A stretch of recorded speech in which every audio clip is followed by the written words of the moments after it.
¿Cómo están? Bienvenidos, gracias por estar con nosotros. Comenzamos esta mañana de viernes 5 de febrero del año 2010 conversando de un tema que es importantísimo para todos los salvadoreños y salvadoreñas. Estamos hablando del empleo, las políticas, las medidas que se impulsan desde los gobiernos y de los organismos mundiales para ayudarle a los países a generar empleo. Esta mañana vamos a hablar precisamente sobre el Pacto Mundial por el Empleo. El Pacto Mundial por el Empleo fue adoptado en junio del año 2009 por la Organización Internacional del Trabajo, adoptado, para orientar políticas destinadas a generar empleos en un escenario de crisis como el que se dio después de la situación emanada desde los mismos Estados Unidos.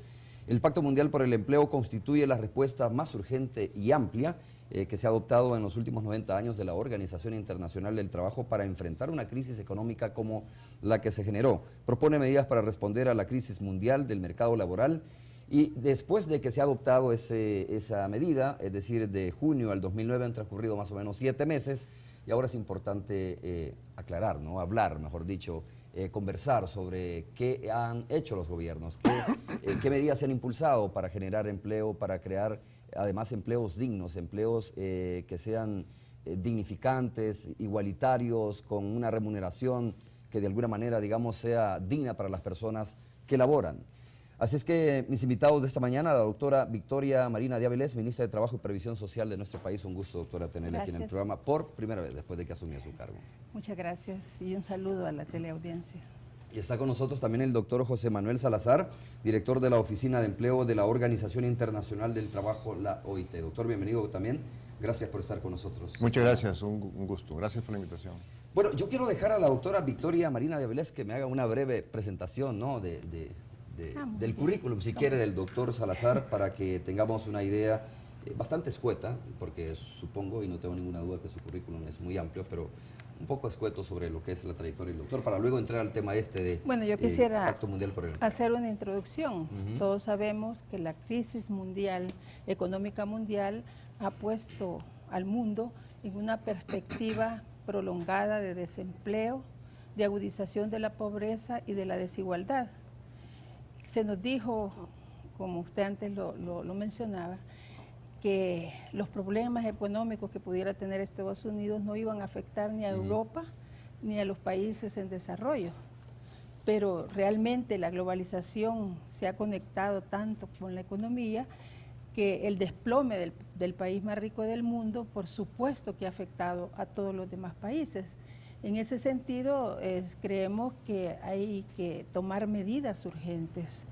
Todos sabemos también que la recuperación del empleo tarda mucho más que la recuperación económica, y justamente por eso hay que, a nivel mundial, hay que tomar políticas coordinadas para fortalecer los programas nacionales e internacionales, como la protección de los derechos laborales, el fortalecimiento de las empresas, servicios públicos de calidad, el fortalecimiento también de las empresas autosostenibles, y creo que esa fue la razón principal por la que la OIT en su momento, todos sabemos que la OIT desde 1919, año de su creación, ha luchado realmente por el progreso y por la justicia social, y al ver ese desplome, ese golpe tan violento en las economías del mundo,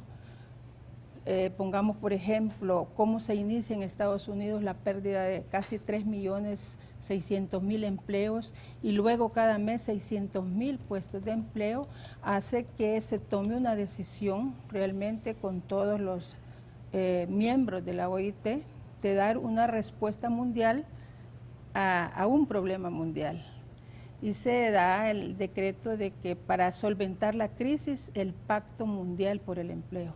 Esta mañana realmente tenemos al doctor Salazar, ejecutivo en el sector empleo de la OIT, quien nos va con un mensaje de esperanza, porque yo creo que esto es fundamental decírselo a la población, que ni estamos tratando de solventar los problemas solos como país, porque eso tampoco es conveniente para la economía mundial. Y muchos países no tienen la capacidad tampoco. Exactamente, sino que también tenemos aliados estratégicos, y la OIT desde sus inicios, sobre todo con el gobierno de don Mauricio Funes, ha estado a la par de nosotros con programas, con capacitaciones, acompañándonos en esto.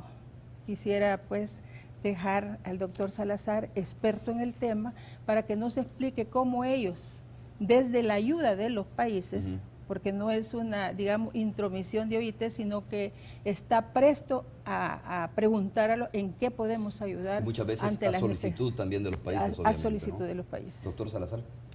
Muchas gracias de nuevo. Buenos días. Es un gran gusto estar de visita en El Salvador. Yo venía muchísimo en el pasado, pero ya tenía unos 3 años de no regresar. Efectivamente, en la OIT nos ocupamos de todos los aspectos del mundo del trabajo, las normas, los estándares laborales, el respeto a los derechos laborales, pero también el tema de la protección social, sobre todo a grupos más vulnerables, y al tema del empleo, la creación de empleo.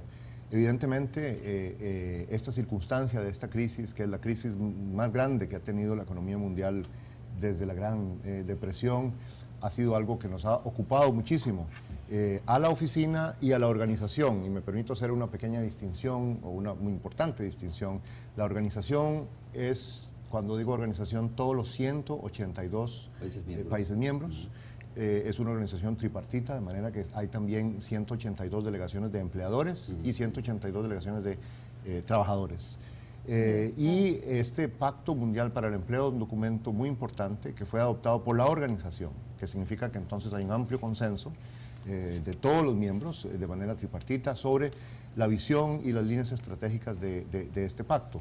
Una aclaración sobre el pacto es que no debe verse, y la palabra pacto no debe llevar a confusión, no es un compromiso legal vinculante, es más bien un marco de políticas, es una visión fundamentada en valores y fundamentada también en experiencias de qué funciona y qué no funciona. ¿A qué se refiere, doctor, cuando dice que no es una cuestión legal vinculante?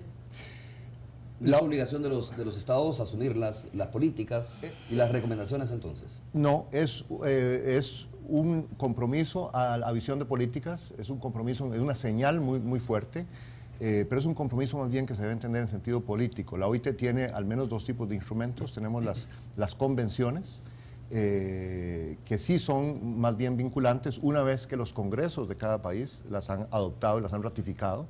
En ese sentido ya se convierten en ley de la República. En ese sentido, este pacto es diferente, es una visión de políticas. Tenemos otros, conclusiones de las conferencias y demás, que también son de esta manera. Es un compromiso político que expresa una visión compartida, sumamente poderosa, pero realmente depende de los trabajadores, empleadores y el compromiso político de cada país, hasta qué punto y en qué forma ponerlo en práctica en su propio país. Y precisamente ese es el tema que motiva mi visita acá. Tener conversaciones, ando también con el director de la oficina nuestra regional en San José, el señor Virgilio Levalli, quien ha estado trabajando muy de cerca, como decía la señora ministra, con el gobierno, con el Ministerio de Trabajo y otras instituciones, para ver la posibilidad de profundizar un poco más la cooperación de la Oficina Internacional del Trabajo con los esfuerzos que se están haciendo. ¿Podemos hacer un recuento así rápidamente de cuáles eran como las recomendaciones o líneas principales de este Pacto Mundial por el Empleo y hasta dónde los países realmente la han adoptado, ¿no? Porque hasta donde entiendo, estas recomendaciones, como usted dice, no son legalmente vinculantes,